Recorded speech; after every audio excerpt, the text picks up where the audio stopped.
Good morning. It is Sunday, January 12th already. We are in the New Lesson Quarterly, God's Love and Justice. And today's study is called More Valuable Than You Can Imagine. As we saw in an earlier lesson, there is no one, even the worst sinner or worst evildoer, whom God does not love. And because God values more than we could possibly imagine, He is displeased by sin because He loves us and knows what sin does to us as well. Read Luke 15:11 to 32.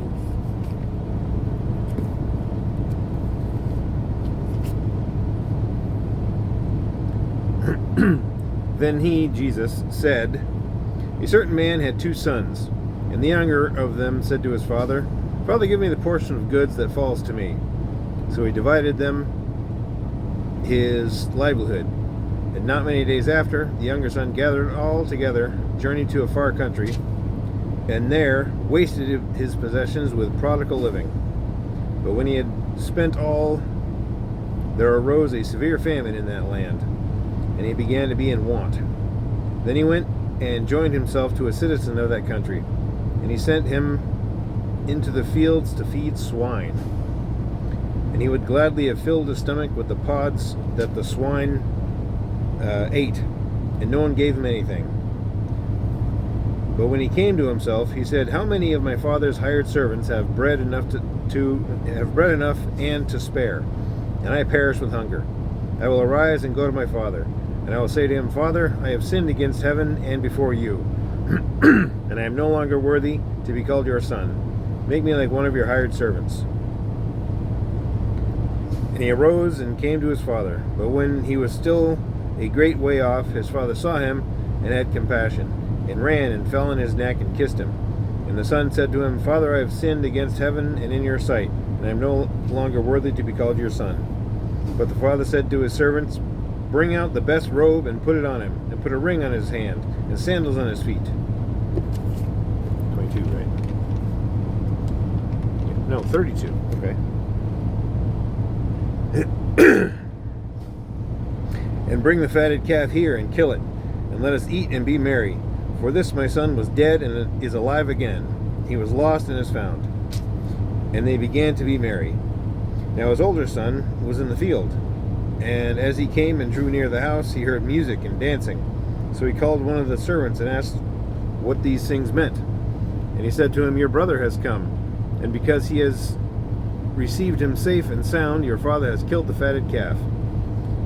But he was angry and would not go in. Therefore his father came out and pleaded with him.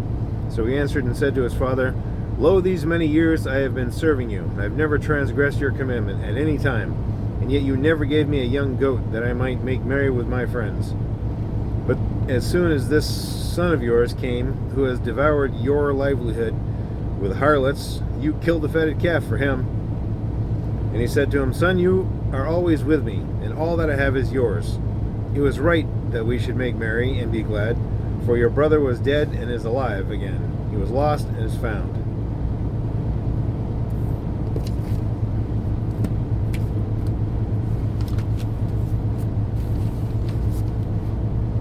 What does the parable of the prodigal son reveal about God's compassion and love? Well, much like every other thing, it reveals that it's far-reaching, never-ending. What warning does it provide for those who, like the other son, remain home?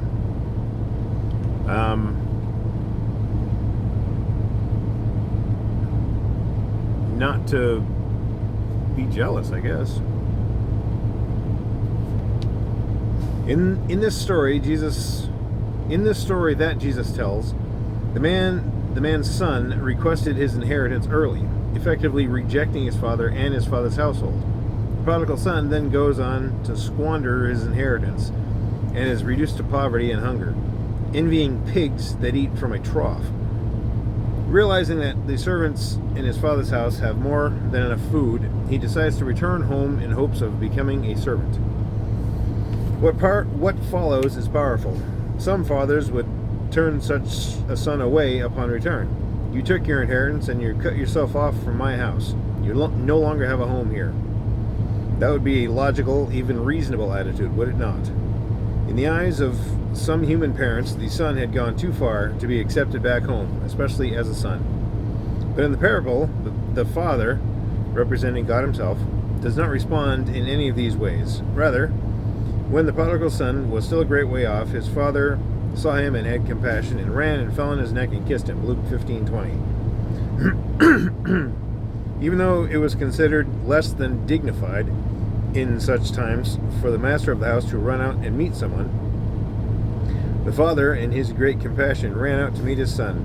More astonishingly, restored him to his household, even throwing a celebration on his behalf, signifying that the great compassion of God for each wayward person and the delight he takes in each single person returning home.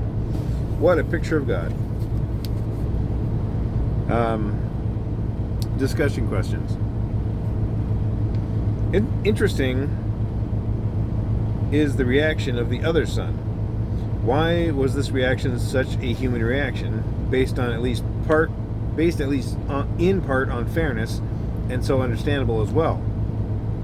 Well, I mean, the younger kid takes off and has an entire life. You know, he has a life of partying, and when he comes home, he's accepted lovingly and given a robe, given a ring. And when the older son didn't do any of that, he stayed home, he stayed working, he didn't have parties, he worked. So he was a bit jealous. What, however, does this part of the story teach us about how human concepts of fairness don't capture the depth of the gospel or of God's love for us?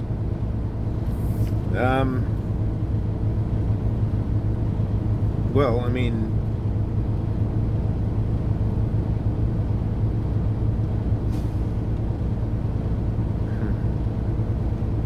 not sure if I can